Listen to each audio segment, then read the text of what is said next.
Halo, assalamualaikum. Masih 15 menit lagi menunggu kehadiran siapa namanya, Mbak Rere dari Taman Baca Amarlis Magelang.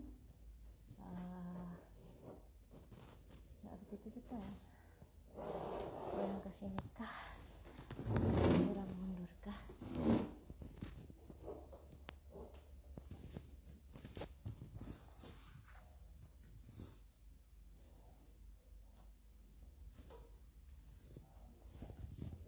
Sudahnya nggak ini rada cedera waktu kemarin kayaknya lebih penting deh. Gini kah gini.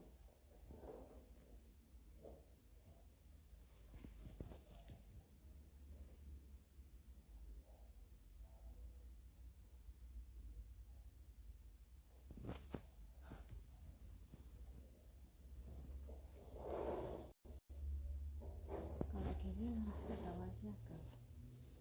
Oh iya, malah sedang wajahnya ini.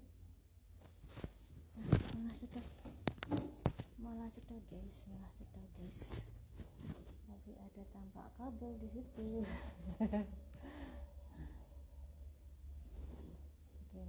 Halo Mbak Sus, hai Mbak Sus, apa kabar Mbak? Halo, sehat Mbak Sus? Mbak,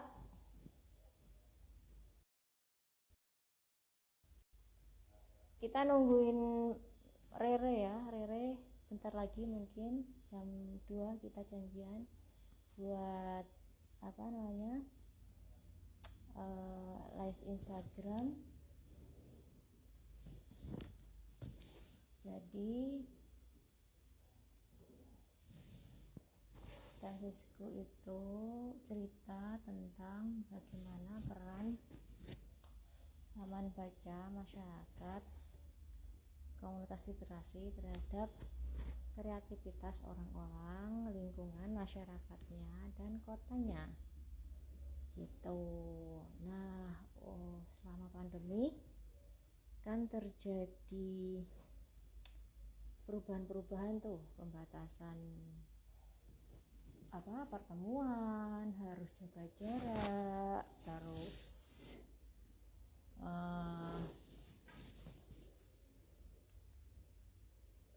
prokes, protokol kesehatan, sehingga kegiatan-kegiatan yang melibatkan banyak orang seperti di taman baca pastinya mengalami perubahan-perubahan. Nah, untuk itu kita cari tahu perubahan-perubahannya seperti apa, adaptasi yang dilakukan itu apa gitu. Ya sebenarnya ngebocorin tesis tuh boleh nggak sih? Karena kan masih diteliti ya. Nah, nggak apa-apa lah, orang-orang ngerjain yang mirip-mirip juga kan pasti akan beda sudut pandang dan perspektifnya, juga kedalaman risetnya serta analisisnya. Pasti orang akan berbeda-beda, makanya kita tuh kadang mesti pede aja ya kalau berbagi informasi dengan yang lain, karena tuh pasti masing-masing orang akan berbeda. Halo Mbak, akan berbeda sudut pandang, perspektif, opini, analisis, gayanya, gaya bahasa, gaya tulisan, ya kan, gaya riset, itu pasti akan berbeda. Makanya satu hal itu bisa diriset oleh beberapa peneliti yang berbeda, akan berbeda-beda juga hasilnya gitu.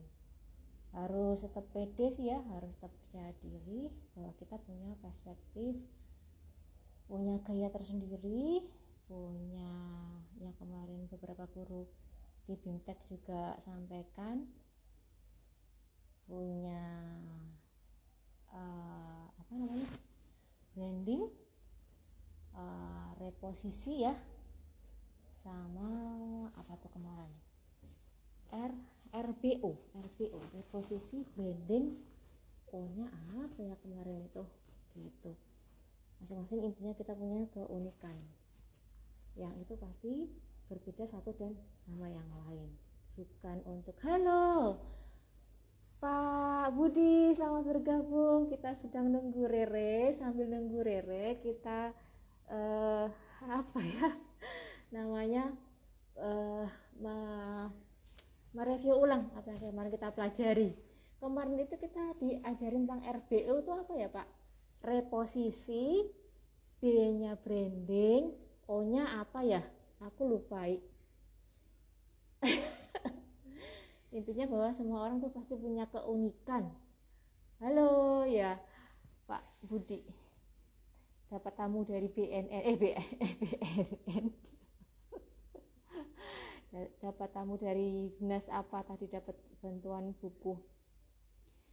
Jadi karena kita masing-masing punya keunikan, punya perspektif yang khas, punya modal yang pasti berbeda dengan orang yang lain, maka meskipun kita memandang satu persoalan, meskipun kita meneliti sesuatu yang sama, tapi pasti kita akan punya suatu gaya yang berbeda, kedalaman riset yang berbeda, gaya analisis yang berbeda, bahkan cara kita menyampaikan dalam tulisan, dalam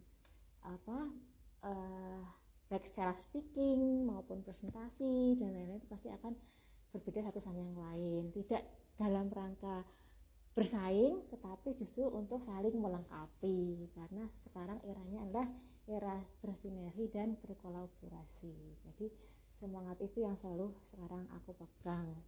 Dan kemarin aku sudah dapat banyak pengalaman, pelajaran, insight, lesson learn dari banyak teman, termasuk udah kita dalamin juga lewat aku wawancara teman-teman langsung direct in person di lokasi on the spot waktu di Solo, plus kemarin kita udah ada live Instagram 2 kali, yang pertama dengan Pak Budi, yang kedua dengan Mbak Sus.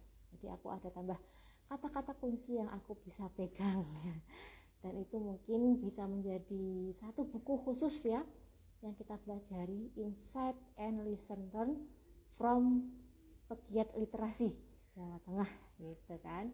Nanti kita ambil kata-kata kunci dari teman-teman, kayak dari Pak Budi itu kemarin aku dapat kata kunci, kita harus punya keterbukaan, harus open, ya kan, harus kompromi, harus punya jiwa untuk selalu belajar, tidak cukup puas, tidak merasa bisa dan tidak merasa hebat.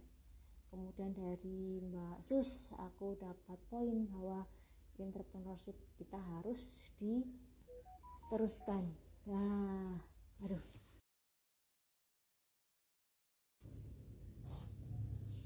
memberi itu sejatinya menerima. Oh iya, betul.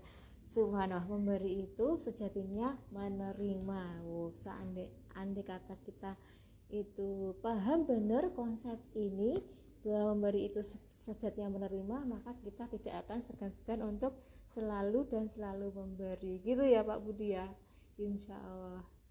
Semoga ini semangatnya terus berkobar, jangan sampai putus. Makanya live Instagram bersama teman-teman pegiat ini adalah salah satu cara kita untuk membakar terus obor itu. Semoga berhasil. Mbak Rere sampai mana ya kira-kira ya? Sudah 7 menit menuju jam 14.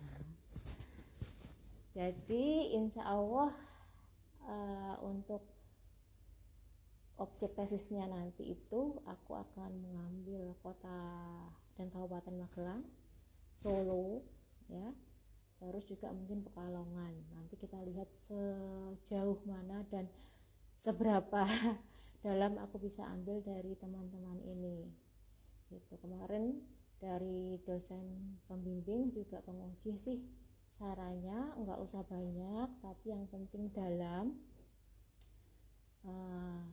dan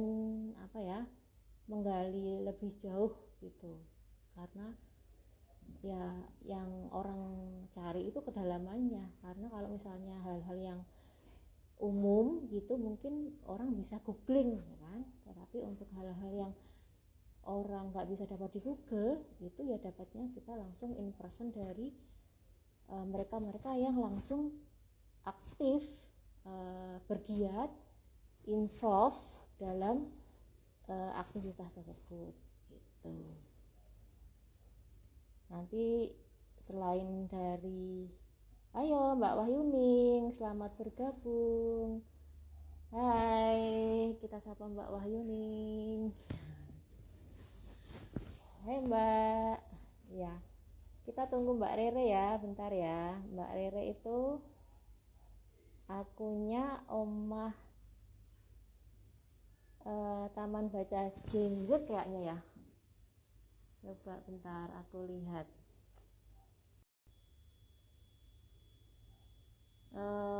Ding ding ding ding ding ding GNZ ya, apa sih namanya, Gans Omah Amarilis ya, Amarilis. Masih muda banget loh ini Rere. Masih sekolah.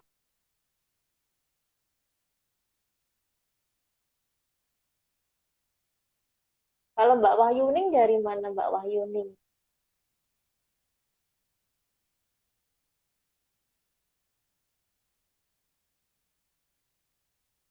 Boleh tulis di kolom chat Mbak Wahyu.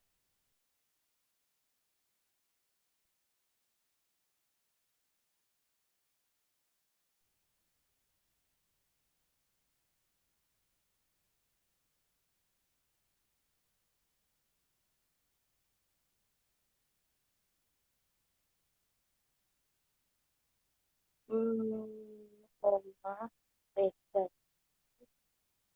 Gans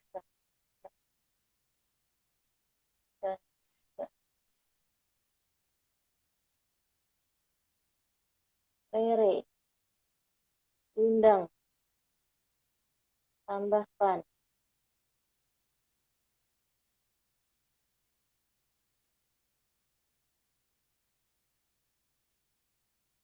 Nanti teman-teman kalau ada yang mau ikut ditanyain sama Mbak Rere atau mau nimbrung tema diskusinya, boleh ditulis di kolom chat ya.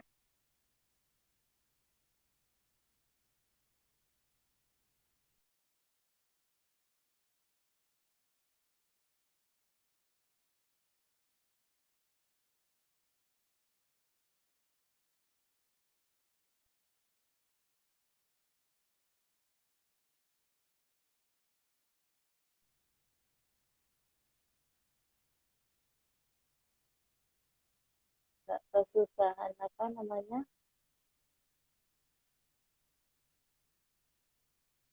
Hmm.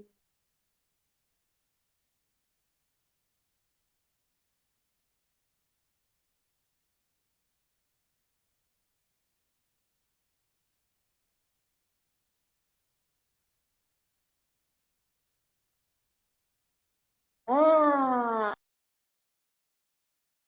ada tuh Rere. Halo, assalamualaikum Mbak Rere, cantik, duta baca kita. Senangnya berjumpa lagi. Sayang dibalik sayang, diputar bisa nggak? Biar ini potret. Enak gini, mau gini aja. Mau gini apa gitu? Gini aja, Hah? Kak. Oh gini Gini aja. aja. Oke, aku menyesuaikan. Bentar ya. Nah, kan jatuh. Bentar. Nah, nih aku biar pasang biar apa? Biar sesuai dengan keinginan si Mbak. Tapi harus mencari tempat yang pas nih biar nggak jatuh. Kan kalau jatuh lucu. Ya, udah ya, kita ganti acara. Kemarin aku selalu begini. Apa kabar Rere? Alhamdulillah baik. Kak Dian Kamu apa masih kabar? baik, alhamdulillah. Kamu masih muda banget ya. Kelahiran berapa? 16 tahun sekarang.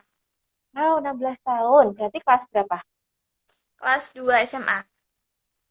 Wah, 2 SMA. Tapi bergabung ke Taman Baca itu dari umur berapa?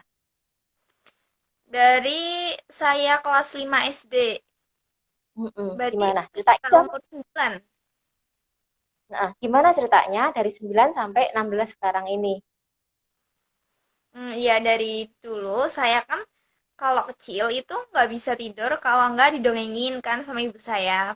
Terus kalau ibu saya kehabisan bahan cerita, beliau tuh akan membacakan saya sebuah buku. Nah, dari situ saya menyukai buku nih.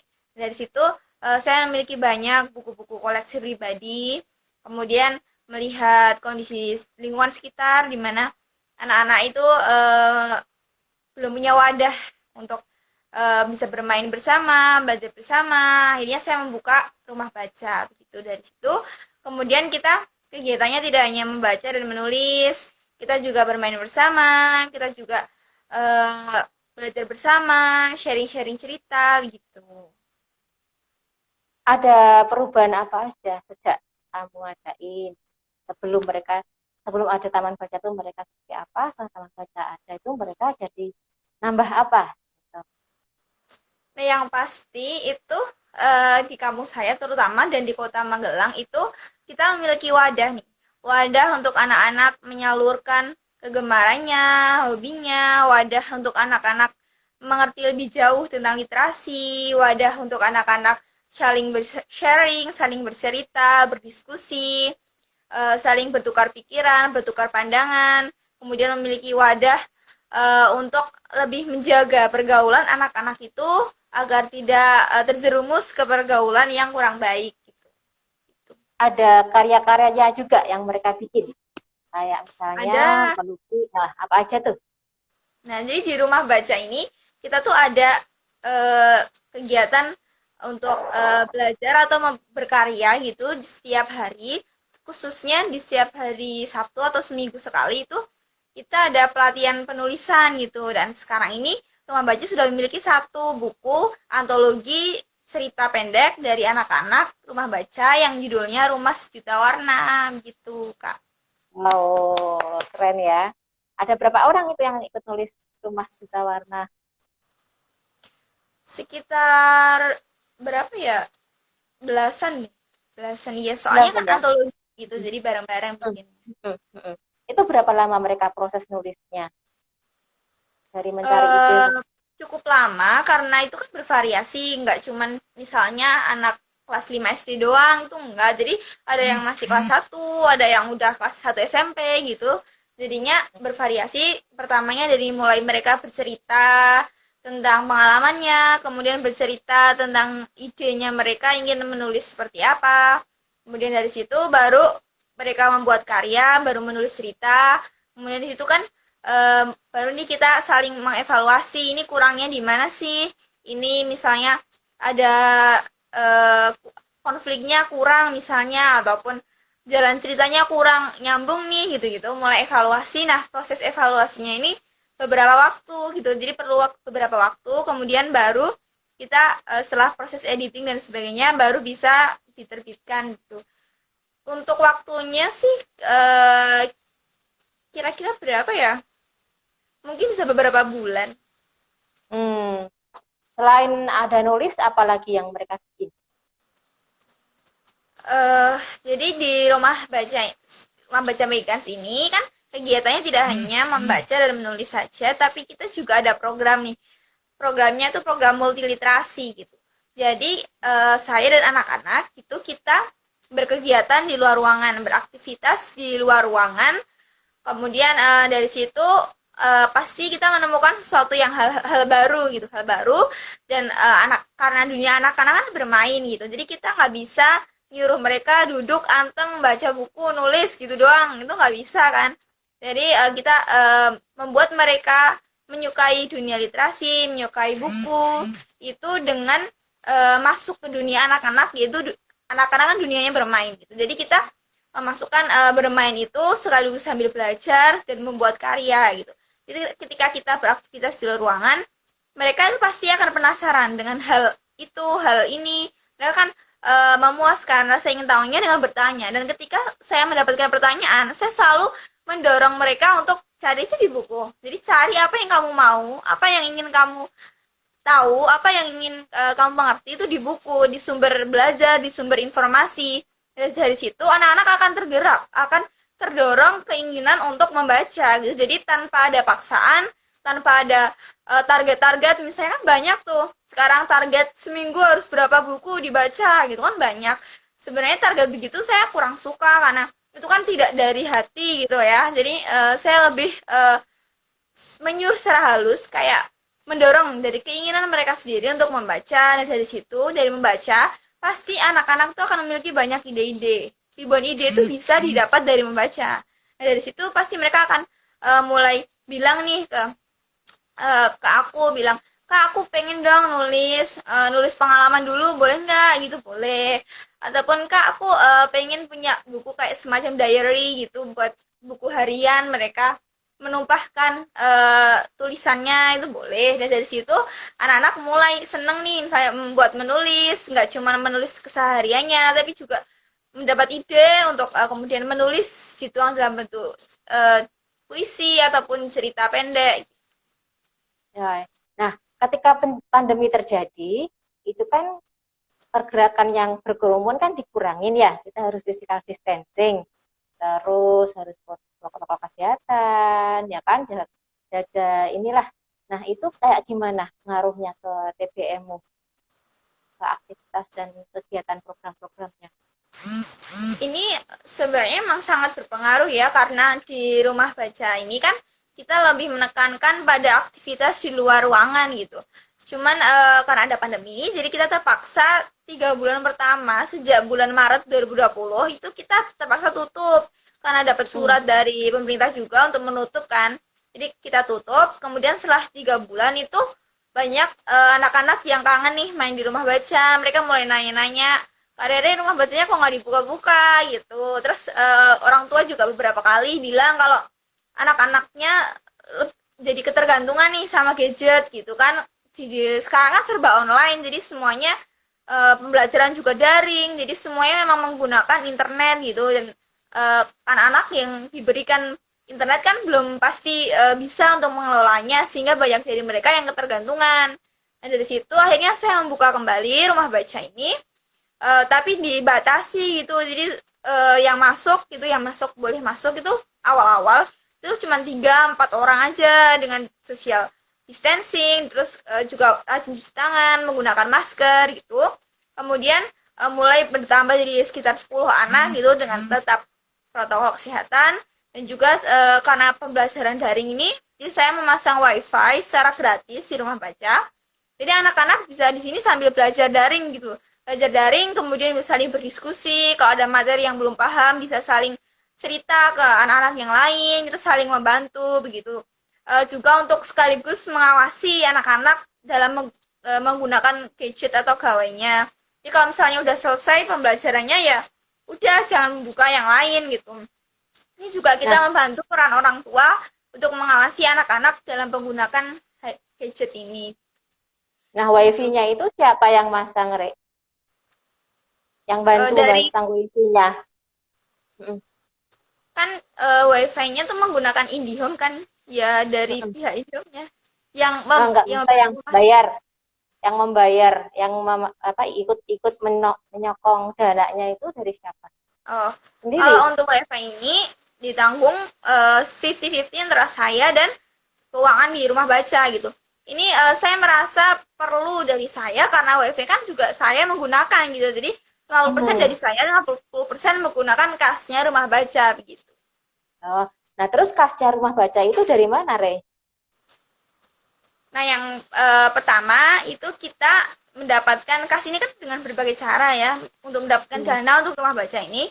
Nah, yang pertama itu kita dengan mengikuti lomba-lomba nih, lomba-lomba yang plat merah atau istilahnya yang diadakan oleh yang secara resmi, misalnya di Kemendikbud atau Dinas Pendidikan gitu.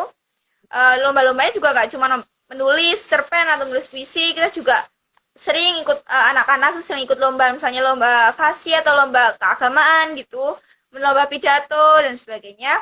Nah, dari situ uangnya itu bisa jadikan kas rumah baca. Nah, yang kedua, kita tuh ada program Banaju atau berbagi nasi Jumat. Jadi saya dan anak rumah baca itu membuat nasi bungkus gitu 5 ribuan, kemudian dijual dengan harga 10 ribu. Nah, orang yang membeli itu tidak mendapatkan nasi bungkusnya karena nasi bungkusnya itu akan diberi amanah untuk diberikan kepada orang-orang di lingkungan sekitar rumah baca yang membutuhkan gitu. Kemudian kita juga ada usaha craft gitu atau kerajinan tangan gitu. Jadi saya dan anak-anak itu bikin kerajinan misalnya vas dari botol bekas, kemudian sajadah dari kain perca gitu, kemudian dijual. Nah, uangnya itu bisa digunakan untuk menambah-nambah kas ataupun dana di rumah baca. Kemudian kita juga mencari sponsor. Nah, sponsor ini kita cari gitu hanya ketika ada event yang membutuhkan dana yang lumayan besar itu. Kemudian dari pihak sponsornya akan kita taruh di bannernya gitu biasanya. Oh, berarti sponsornya bisa dari pemerintah, dari swasta juga ya, dari perorangan juga ya. Ya, betul. Nah, kalau dari instansi biasanya dari mana? Ada nggak? Dari instansi.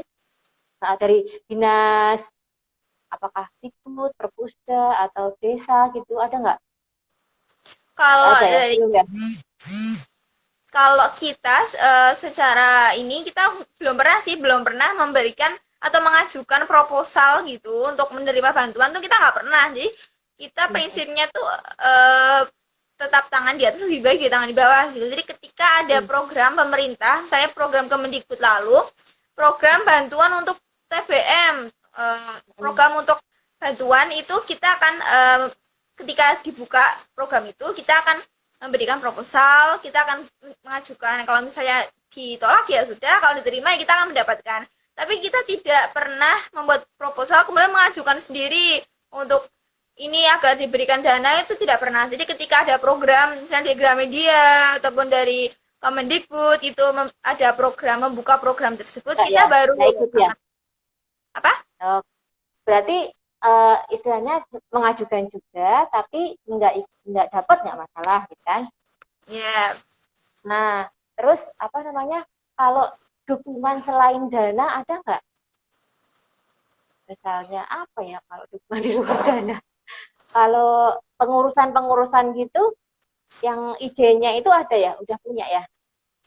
Kalau timnya tuh ada, jadi ada di tim rumah baca ini. Nah, ini saya merekrut tim saya itu anak-anak seusia saya atau di bawah saya gitu kan. Saya sekarang 2 SMA nih.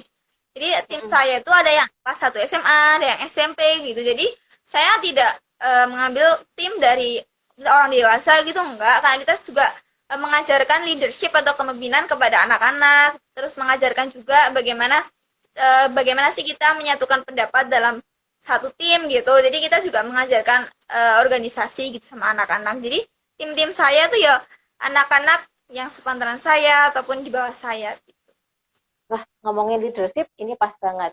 Jadi kalau kayak kalian misalnya meningkatkan kapasitas dari para teman-teman giat ya sama relawan itu, kan kadang-kadang mendatangkan narasumber yang untuk ngasih motivasi, inspirasi dan juga pelajaran-pelajaran gitu. Iya nggak sih?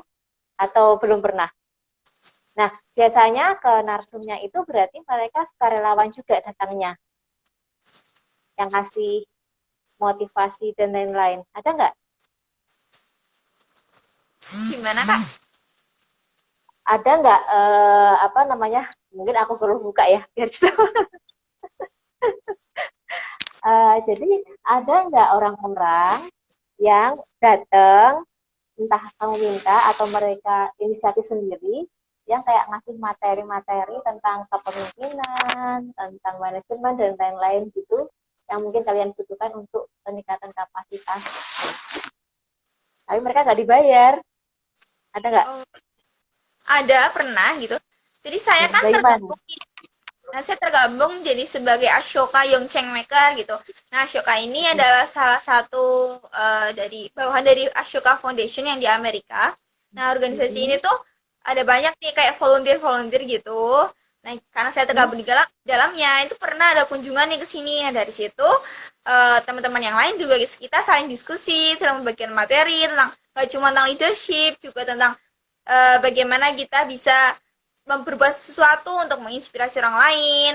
Kemudian juga banyak hal gitu, tidak hanya sekedar leadership gitu. Itu pernah. Kemudian juga kita sudah ada rencana untuk collab ataupun kolaborasi dengan Duta Genre di Kota Magelang. Ya, kalau Duta Genre itu berarti kepanjangan tangannya BKKBN ya, kalau nggak salah ya. Iya. Tapi mereka relawan juga ya, berarti ya. Iya, maksudnya artinya itu bentuk dukungan yang datang kepada kalian ketika istilahnya, apakah itu datang karena masa pandemi atau emang sebelum pandemi juga mereka sebenarnya udah dukung? Itu sebelum pandemi ya. Sebelum pandemi itu yang dari Ashoka itu udah sebelum pandemi. Udah, iya, sudah dari lama sih. Iya. Nah, sebenarnya kalau pas pandemi itu ada pengaruh nggak sih di dalam bentuk dukungan itu, apa ya sama aja atau justru menurun? Sebenarnya mungkin ya menurun sih, sudah pasti ada pengaruhnya gitu. Ini memang menurun karena sebelumnya kan kalau misalnya kita juga pernah kedatangan nih dari Jakarta, kemudian dari TBM di Jambi itu pernah datang, tapi karena ada pandemi ini kan, jadi semua kalau ada jadwal kita harus tunda dulu gitu. Jadinya kalau misalnya sebelum dari pandemi kita sering kedatangan dari TBM daerah mana, dari jauh gitu kan bisa. Tapi setelah ada pandemi, jadi kita ya hanya bisa berkolaborasi ataupun yang mendatangi rumah baca ya yang di sekitar sini gitu. Jadi untuk menerima tamu ataupun teman-teman yang dari luar daerah tuh ada kendala gitu, jadinya mengalami penurunan gitu. Oh gitu. Kalau tingkat partisipasi kesertaan orang-orangnya setelah agak-agak mulai, tadi kan ada 3 jadi 10 gitu kan, terus kembali normal lagi sekarang berarti, atau semakin bertambah banyak yang ikutan pesertanya? Sekarang sih mungkin sekitar berapa ya, 20-an. Kalau sebelumnya kan bisa sampai ada 100 member yang aktif ya, maksudnya yang di sekitar sini yang suka main gitu. Tapi karena ada pandemi kan jadi berkurang gitu. Dan selain berkurang sih juga membatasi gitu, jadi nggak boleh banyak-banyak, karena kalau misalnya banyak-banyak kan takutnya berkerumun kan, jadinya udah maksimal 20-an itu udah maksimal kalau mau main bareng-bareng gitu di rumah baca. Tapi kalau misalnya mau gantian 10 kemudian 10 lagi gitu ya nggak apa-apa, tapi saya tetap harus ini. Nah, kamu udah ada wifi kan sekarang, itu kamu bikin kegiatan-kegiatan online juga nggak? Iya, waktu awal-awal rumah baca ini tutup kan, selama 3 bulan pertama adanya COVID-19 itu saya mengadakan Google Meet atau Zoom gitu, gimana kita membuat hand sanitizer, kemudian juga sosialisasi pentingnya menggunakan masker sama anak-anak gitu. Kemudian juga memberi semangat untuk belajar secara daring. Jadi meskipun kita daring, kita tetap harus semangat gitu. Jadi memberikan semangat, memberikan dukungan kepada mereka melalui online gitu. Berarti peserta Zoom sama Google Meet-nya kan berarti nambah, di luar membermu yang harian itu ada juga peserta lain kota ya yang ikut datang. Iya.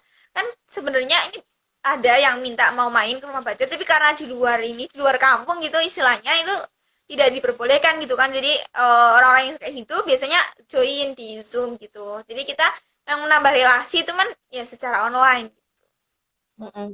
Berarti kamu mungkin ada nggak kegiatan yang gabungan antara misalnya kamu di rumah bacanya ada yang datang secara langsung offline, ya kan?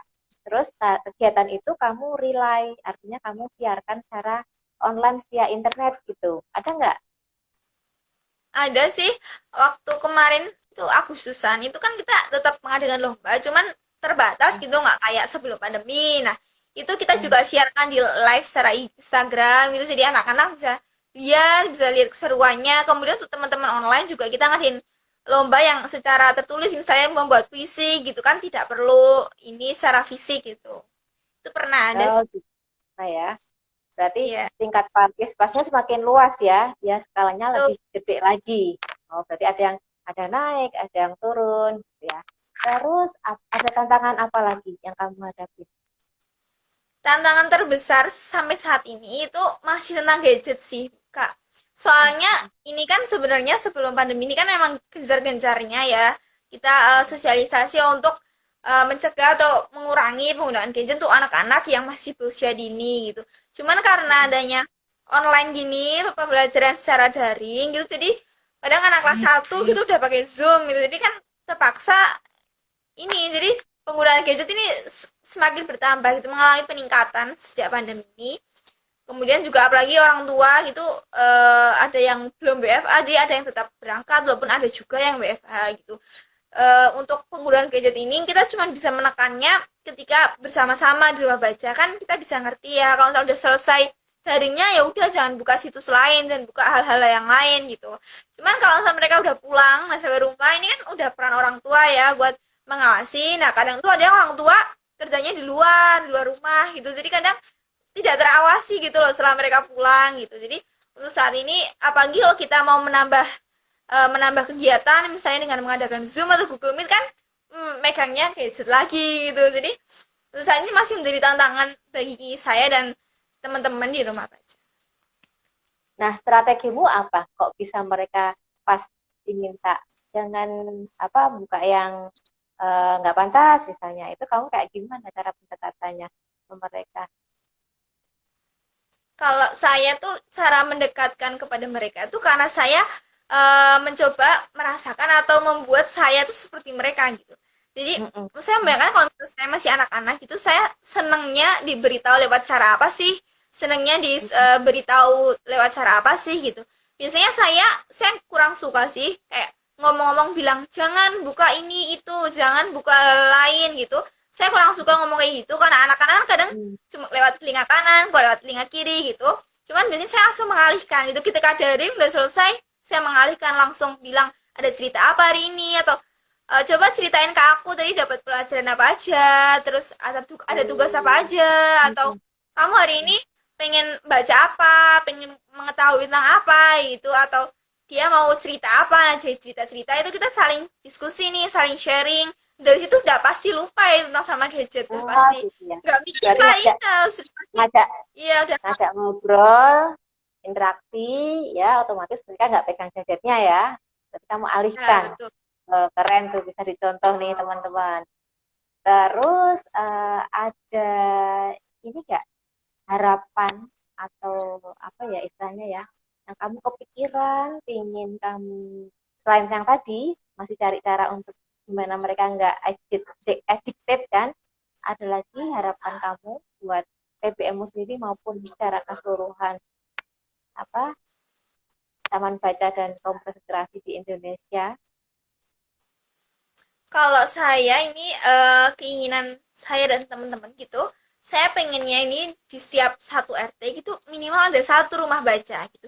Soalnya saya sering mengalami kendala melihat banyak anak-anak yang pengen ke rumah baca tapi kampung di luar kampung gitu kan tetap nggak bisa kita nggak masuk gitu. Jadi harapannya ke depan satu RT tuh minimal ada satu rumah baca. Jadi setiap RT tuh ada wadah untuk anak-anak bisa membaca, menulis, bisa berinteraksi dengan teman-teman, membentuk cycle yang bagus, pertemanan, pergaulan yang sehat gitu.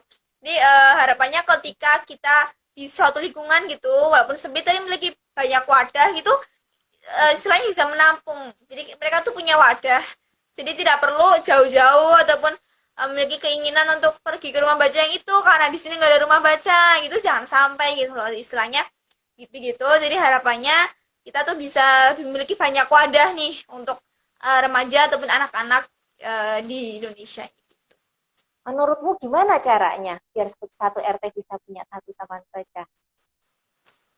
Yang pertama sih itu yang penting kita memiliki mindset untuk bisa membantu anak-anak, membantu adik-adik kita untuk bisa memiliki pergaulan dan memiliki pola rutinitas untuk berkecimpung di dunia literasi, di dunia pendidikan gitu. Jadi mindset itu memang sangat penting. Nah dari sini ini juga peran orang tua sangat diperlukan gitu. Jadi saya dan teman-teman gitu mencoba untuk membangun pola pikir, membangun mindset jika anak-anak seperti saya dan adik-adik saya itu harus memiliki pendidikan yang bagus, harus memiliki tingkat literasi yang lebih tinggi, minat baca yang tinggi gitu. Dari mindset itu pasti kita mampu nih terbersit keinginan untuk gimana sih kita cara mewujudkan dari pola pikir kita selama ini, bagaimana kita mewujudkan keinginan-keinginan itu, salah satunya dengan membangun rumah baca gitu ya. Jadi otomatis kalau kita udah kampanye mindsetnya, semua orang punya mindsetnya kayak gitu, mereka pasti akan punya cara buat gimana mengadakan rak, gimana beli bukunya, gimana ada yang jaga gitu-gitu ya. Nah itu ya. berarti ada program untuk masif supaya mindset itu tertularkan oleh lebih banyak orang gitu ya. Wah keren banget, Sekali. makasih banyak Rere, ini banyak lesson learn, insight yang kita dapat siang ini. Terus untuk penutupnya hari ini Rere ada 1-2 kalimat atau paragraf yang bisa disampaikan sama kita semua di sini.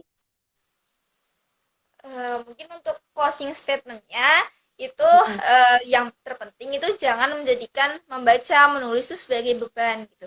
Jadi kita jalani aja seperti kita memiliki hobi, misalnya kita memiliki hobi bermain sepatu roda misalnya, kita juga menjadikan membaca dan menulis itu sebagai rutinitas. Jadi kita setiap hari mencoba untuk membaca, untuk menulis, berusaha untuk menyukai dan menyelami di dunia pendidikan itu. Kemudian juga bisa untuk membangun ataupun memiliki mindset yang bagus untuk berani membuat perubahan, berani untuk membuat perubahan di lingkungan sekitar, misalnya dengan membangun rumah baca ataupun minimal menularkan energi positif kita, menularkan kebiasaan membaca, menularkan mindset positif kita kepada orang lain. Gitu. Oke, ada banyak teman yang bergabung sama kita. Ada yang mau tanya, silakan tulis loh di chat loh. Mungkin kita masih ada Rere di sini. Silakan, sapa satu-satu kali ya, Re. Boleh tuh Kak. Mbak Anissa, Salsa, Konsni, Cesa, Zing, Nur Afifah, Barbar. Pak, halo Pak Budi juga bergabung. Pak Budi ada yang mau ditanyain sama Rere nggak? Silakan teman-teman ya, mumpung masih ada di Rere sini, walaupun tadi udah ada closing statement. Oke, nanti kapan-kapan mungkin kalau ada yang mungkin aku mau tanyain ke Rere, aku bisa langsung jabrian ya, Re. Kan, betul. Mungkin tadi ada yang terlewat, baik pertanyaanku maupun Rere punya pandangan-pandangan yang bisa dibagikan. Semoga berkenan kalau nanti aku bisa lebih lanjut. Terima kasih Rere hari ini. Semoga taman bacanya tambah sukses, Rere-nya juga tambah sukses, berkah, manfaat, ya kan? Dan yang tadi menjadi cita-citanya bahwa satu RT itu ada satu taman baca, satu rumah baca akan segera terwujud. Makasih Rere. Assalamualaikum. Terima kasih. Ya, sama-sama.